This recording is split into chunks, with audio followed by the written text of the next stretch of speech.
We're down here kind of by the big banyan tree, and behind me, though you really can't see it right now, is one of the most biodiverse places that we have in the Loxahatchee River.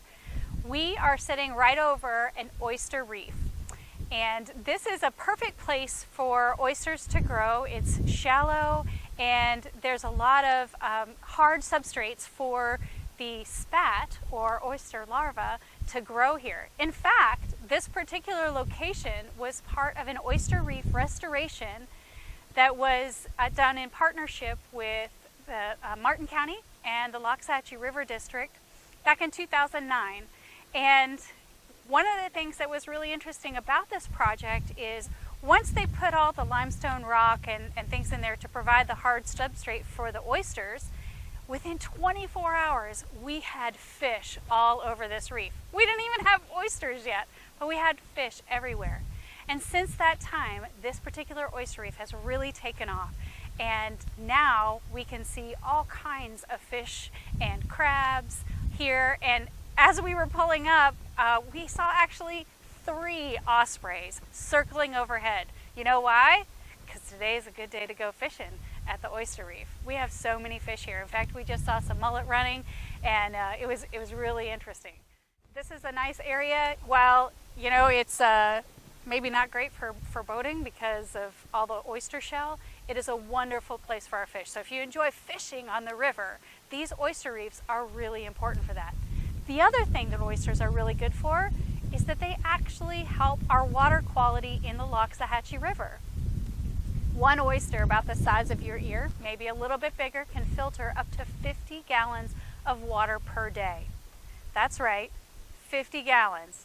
Like I tell the kids, imagine trying to put 50 gallons of milk in your fridge. It's a lot, and that's just one oyster.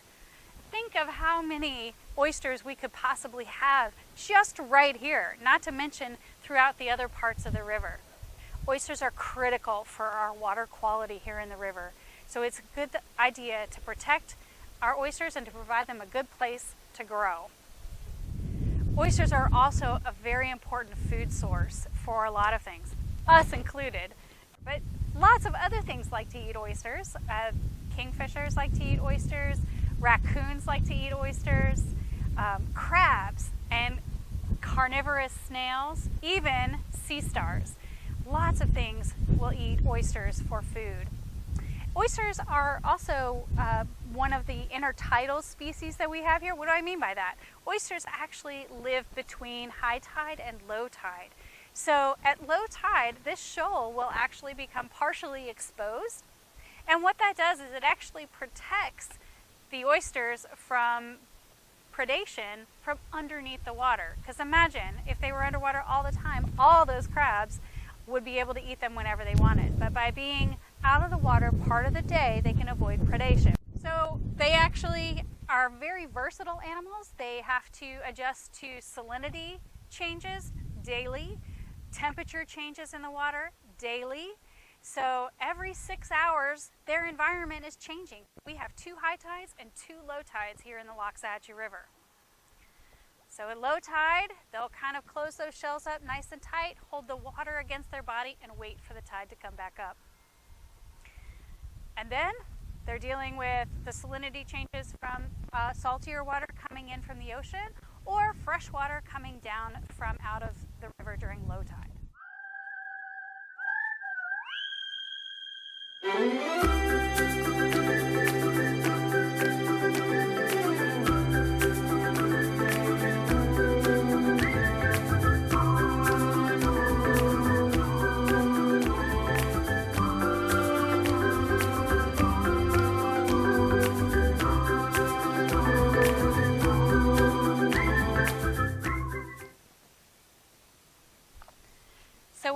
on the back side of that mangrove island that you just saw earlier in our clip.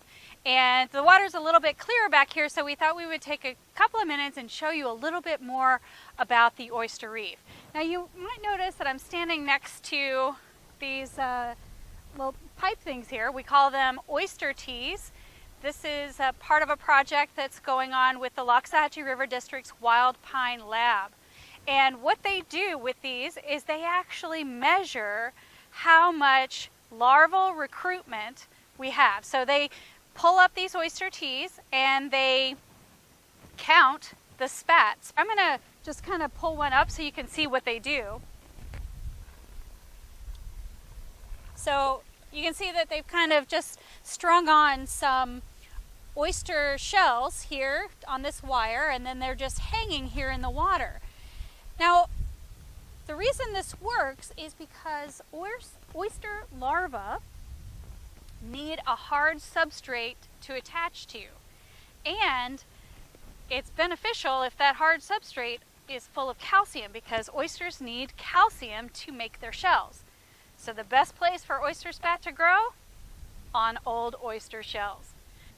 At some point they'll come in here and count some of the oyster spat that are in here, and this is how we measure how our oyster reefs are doing.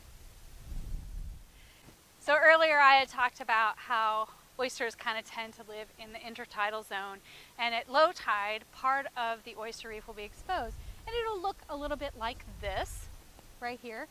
Often we find mangroves associated with oyster reefs because mangroves need a slightly raised area for their propagules to land and start to grow. So you'll kind of see them growing like this, and often you'll find oysters growing on mangrove roots even if it's not around an oyster reef, because those mangroves also provide a nice hard substrate for the oysters to grow on. Oysters are what we consider to be a nursery habitat. It's where little tiny fish live. A lot of the fish that we even see out on the reef sometimes spend some portion of their life living in an estuary habitat such as oysters and seagrass and mangroves. And that's kind of what we're seeing here. We're seeing a lot of juvenile little baby fish that are living here. So oyster reefs are a critical habitat for our fish to have a place to grow up.